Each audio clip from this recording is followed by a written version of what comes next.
Hello friends, welcome to this new currency outlook here on Genie Trade TV. Genie Trade TV, the market information side of Genie Trade. The idea we must watch this week, and the title of our presentation today is the US dollar back in the driver's seat. The greenback is flexing quite some muscles, not only against other currencies, but against the natural resources as well.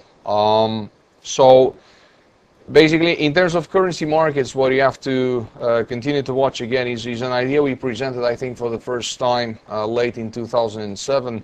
This correlation between deflationary pressures, carry trade unwinding, and US dollar strength. I think we're seeing some of that yet one more time at the moment in the currency markets. We'll start off obviously with dollar Canada because this is the market that interests most of you. We've been trying to play a rebound off that 103 bottom. I think we got it delivered by the market this week, and I cannot help but observe a joint price and momentum breakup, which in my humble opinion is pretty positive. We would identify the immediate uptrend, defended at the 105.40 area. We would be looking for a test of all those resistances, starting with the 109.20, 110.80, 111.90.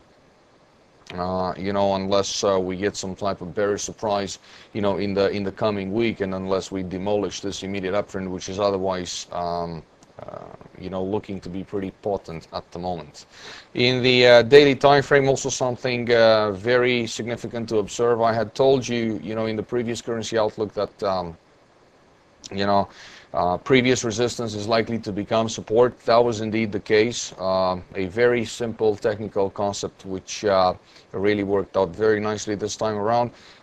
You must observe also the fact that in terms of stochastic oscillator, there is quite a bit of upside potential. So basically this rally vient de commencer, if you want, is more at more like in its early stages than in its final stages, and I think that, well, yeah, it could be that this leg up from 103 is terminal, and we get completion of the entire leg from the 90-60 area, but we could really be surprised to the upside in terms of price, before that important intermediate wave peak arrives. In the dollar index, also, some type of reaction at quite a prompt reaction. I mean, the important Fibonacci and structural support down there at 75.82 area.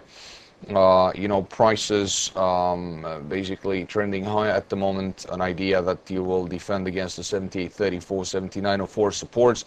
You cannot help but notice also the beautiful upside breakout that we had this week in the dollar index.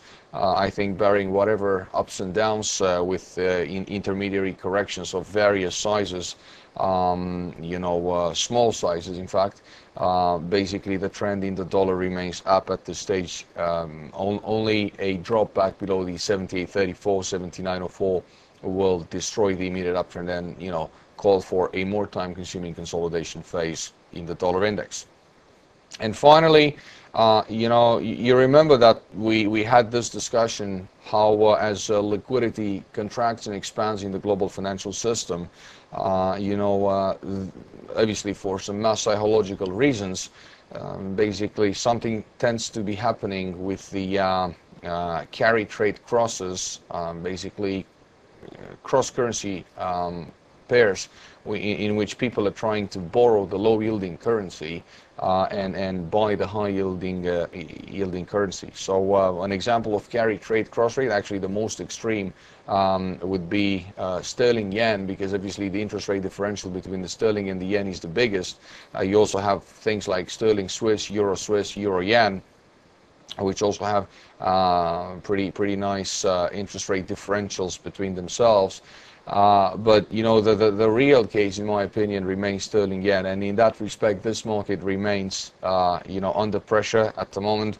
During the bounce, momentum only mustered that mediocre type of bounce only configuration, if you wish, and at the same time we were repelled at a tiny little previous fourth wave up there near the 196, 197 area, and after tracing a rather shy 1/3 of a previous leg down that took sterling yen down from 216 yen per pound into 184 yen per pound, a stunning 15% in more or less a month and a half.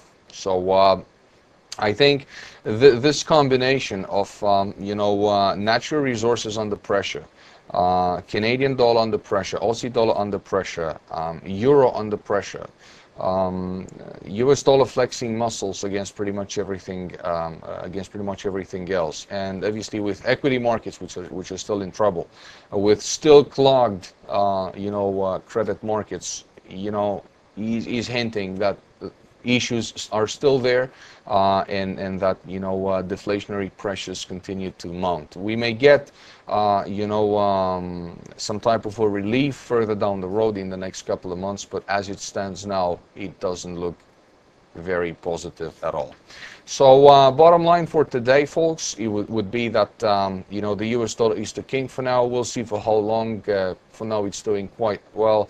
Mind that 78.34, 79.04 support, and we'll be fine. Canadian dollar, natural resources, carry trade and equities pretty heavily under pressure.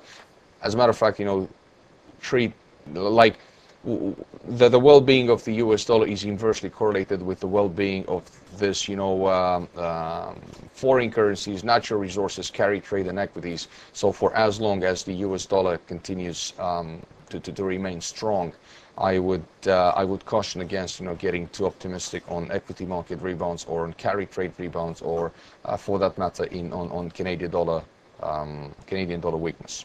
So this is everything I had to say for today. I'm going to wish you again happy trading, and we'll see you next week. Bye now.